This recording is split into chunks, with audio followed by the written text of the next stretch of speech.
to recall the mood of yesterday's opening, so I asked Matt, who organized the exhibition, to say a few words what the exhibition is about, and at the end, if you have time, you could play Christopher's contribution to the exhibition.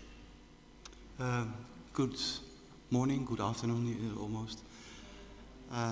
Thank you, Father Joseph, for inviting me at the church to say a few words about our initiative to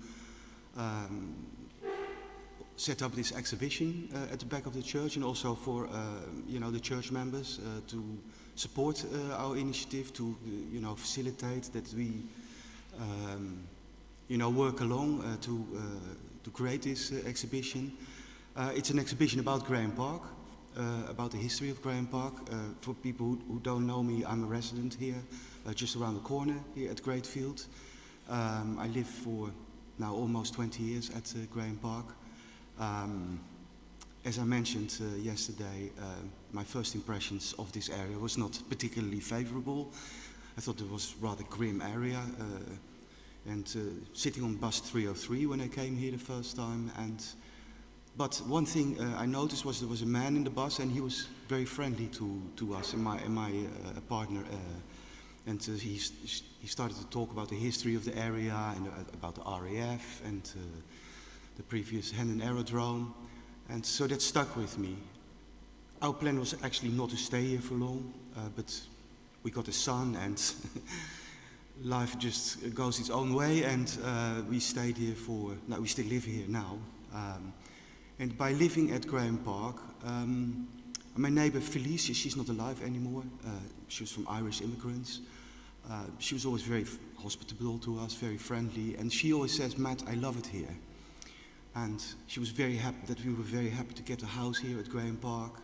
And with her family, she brought up her kids here. And they all did fairly well, I think, as well. Most of them, they don't live here at Grahame Park anymore. They moved to other areas. And I thought when she said that, I love to live here, so what is she talking about? How can you love a place like this? I mean, that was my thought. But by living here throughout the years, I started to change my perception, funny enough, about the people, and also about the way how the estate is set up, and even the buildings, the architecture. I started to appreciate actually, where we live, and the people we share this area with, without ignoring all the social issues, all the problems, which became really sometimes quite confrontational and close to you, especially when some of the building works, when they vacated some of the buildings, there was a lot of drugs crime going on actually here at Greatfield. Which in front of the church as well here, and there became like spots of. And I told Raquel then, my partner, and I said to her, like, look, I think maybe it's time to move on, because for our son, his teenage boy now, it's not a good environment here. Or we should try to do something about it. Anyway, we decided to stay at that point, and I thought, okay, let me just try to do something. First, I reached out to some councillors and officials just to say, can something be done about the fly tipping, the littering in our area? We're facing all these issues here, and a very, very slow response as you deal with Barnet Council generally. So I got a bit impatient, and I thought, come on, just get on and do something yourself. So I started just to litter pick, and from the litter picking, I got to know other people. I moved onwards to the park, which used to be Grahame Park Open Space, which is Hayborn Park, called Hayborn Park nowadays. And I made friendly relations with other people, including members of your church. And, I came to the lunch club, which, was very kindly received and very friendly spirit. And I joined a choir a few years ago, which was a nice thing. And I met Philip and his wife, Adi. And Philip also has a background of his work with gardening. So he joined our initiative to set up some community garden at Hayborn Park, which was great support, because he has some really good ideas, practical ideas as well, how to do things. And so these gardens in the middle of the park, you see, this is part of our initiative, and we still maintain it now with a group of, residents and supporters. And we did things with Loris as well here, together with the Rats Nursery. She did some things also with the gardening with the kids. And I was invited. I mean, if you start to be active in the community, you're invited to all sorts of things, and you receive thousands of emails. Anyway, this was one of those things, and it was about an initiative about the architecture of this area, the London Festival of Architecture. And I thought, look, we just joined that Zoom session. And listening to these people, I was more there out of curiosity. At the end of the meeting, this idea came to my mind. So what if we do something about the architecture of Grahame Park Estate, actually? So I asked them, could we organize something about the architecture of Grahame Park Estate? And there was a deep silence. But they said, yeah, we can talk about it. And anyway, we followed through that idea. And from that idea so it's part of the London Festival of Architecture, which is all over London and all over Barnet, celebrating the architecture in London. And this exhibition is specific about the architecture of Grahame Park Estate, which was built on the previous Hendon Aerodrome, and it was built end 60s, beginning 70s. And actually, when I started to take more interest in it, this estate is built with really some idealism and with some good ideas, some idealistic ideas, with creating quality housing, for also people, not necessarily high-income families, so for people of all means, working class people as well. And this is also that idea about this architecture, part of it. We create a society, a better society, not just for the happy few on the top, but also for all of us. And so these houses in Grahame Park, they reflect that. They were quite spacious, nice big flats, the terraced houses with nice gardens, and nice communal spaces for families to engage. There were all kind of quirky features with arty kind of playground features. Some of them they're not there anymore.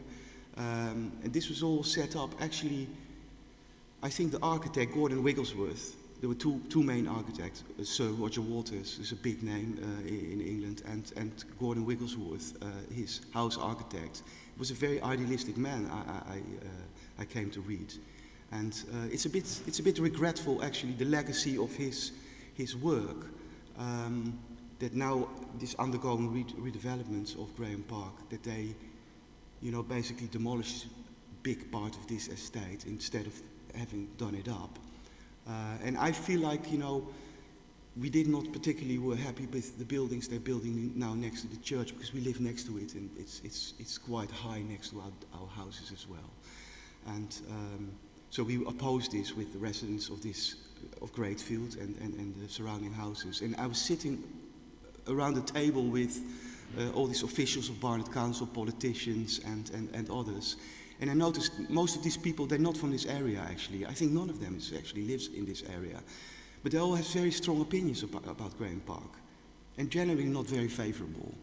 And I thought, okay, so you have all these ideas about what Grahame Park is, like a crime-ridden place, and, neglected, and basically good-for-nothing place which you should get rid of, as the sooner the better, to make way for new buildings. And I thought, I live here now for 20 years. I don't feel it reflects some of the goodness of Grahame Park as well, and so, some of the nice parts, and also some of the good parts of the people, of some of my neighbors I know. There are a lot of people here living ordinary lives, bringing up their families, trying to make ends meet, doing the best to raise up their kids, Of course, we are not perfect, so people end up in all sorts of places.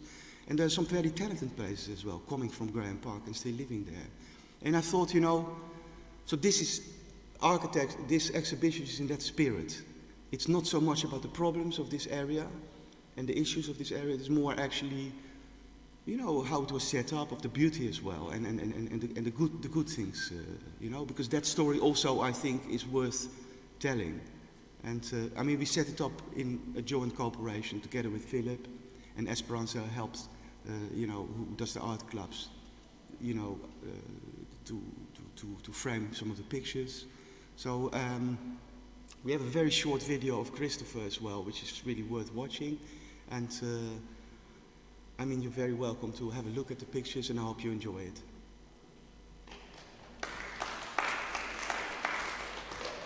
Thank you very much. And now I'm going to play a short video from Christopher as part of the exhibition. And just a thought that perhaps our vocation, part of our vocation as a worshipping community, is to remember this old ethos of Grahame Park, what was good in it, and to witness to it that despite the narrative, the negative narrative which was created around it, there are beautiful events, beautiful people with many gifts. So the future is continuing their heritage.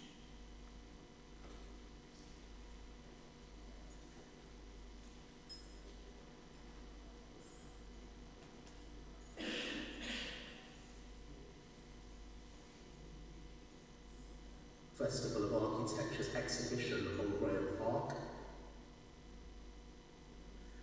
Good afternoon and welcome to the London Festival of Architecture's exhibition on Grahame Park, and also brutalist architecture associated with Grahame Park and the community experiences of growing up on the estate.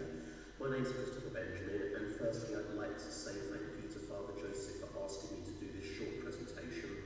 My family and I moved into Grahame Park in 1974, and we lived in Martinside, which is one of the spine blocks.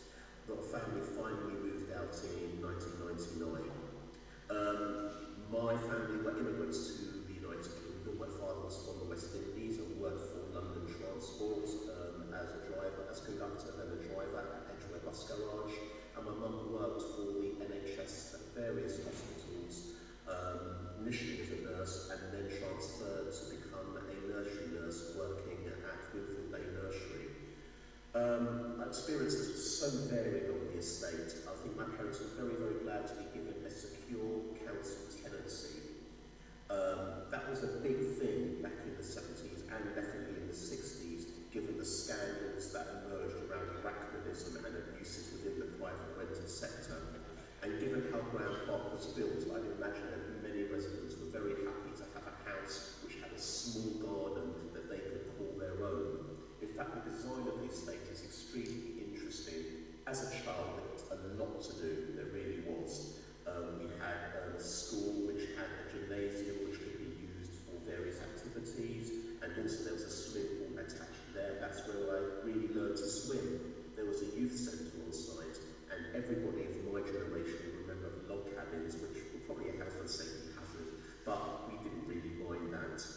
Also, you had St. Augustine's, which was our church, and the community hall was used for clubs and brownies and all sorts of activities.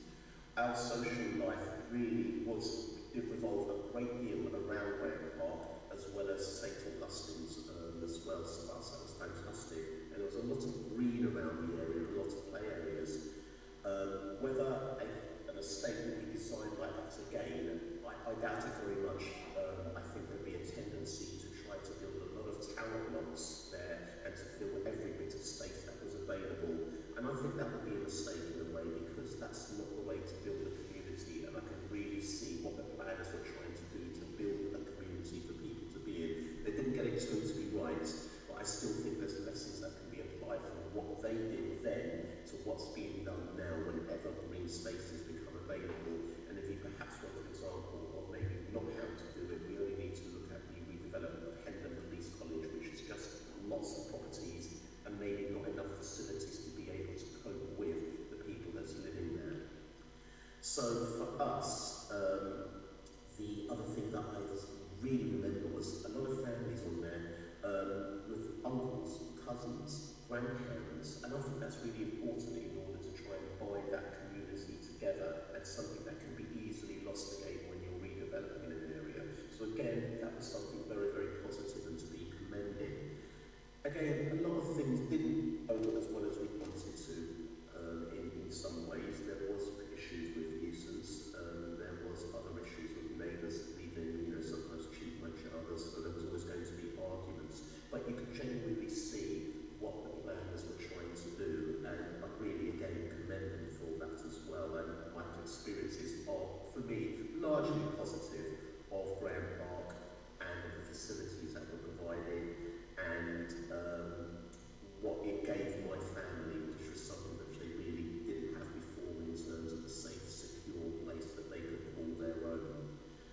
think it's careful not to mythologise. I know there's been issues with the estate. The estate is going through redevelopment, and there's always questions about how much the community is being consulted about those changes. But nonetheless, I think it's very important to give a view of an estate that was trying to address a huge housing problem in London, and 40, 50 years on, we still have a huge housing problem, but tried to do it by a mixture of low-rise properties, houses, maisonettes, and there was no tower blocks on there, which, when you consider other areas, you know, the largest stories were Martenside, which had seven stories. That was it. So they didn't succumb to trying to build upwards as much as they could. And so that was very positive, and there must have been a lot of pressure to do so.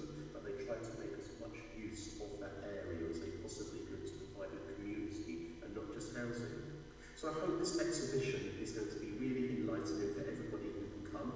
I hope you can ask lots of questions. I hope that perhaps it sparks some good memories for people who grew up on the estate. And finally, I managed to find a couple of photos. This was of St. Augustine's in the early days. I've tried to find myself on this, but there's no chance of me doing it. It's Father Hope, I understand he's still alive, and his Bishop Popes. And also this is a photograph of Winfield Lane Nursery, and that's my mum in the blue, Sheila Benjamin, who at certain times I thought everybody knew her because I couldn't really do anything without the word going back to her, so I didn't even try after a certain point. But I wish everybody the best of luck with this exhibition. I'm glad it's painting a positive picture of Grahame Park amid all the negativity that can sometimes be attracted with the council estate.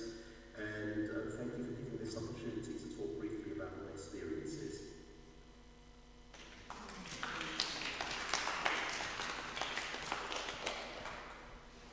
On that note, enjoy the exhibition, and if you can make it at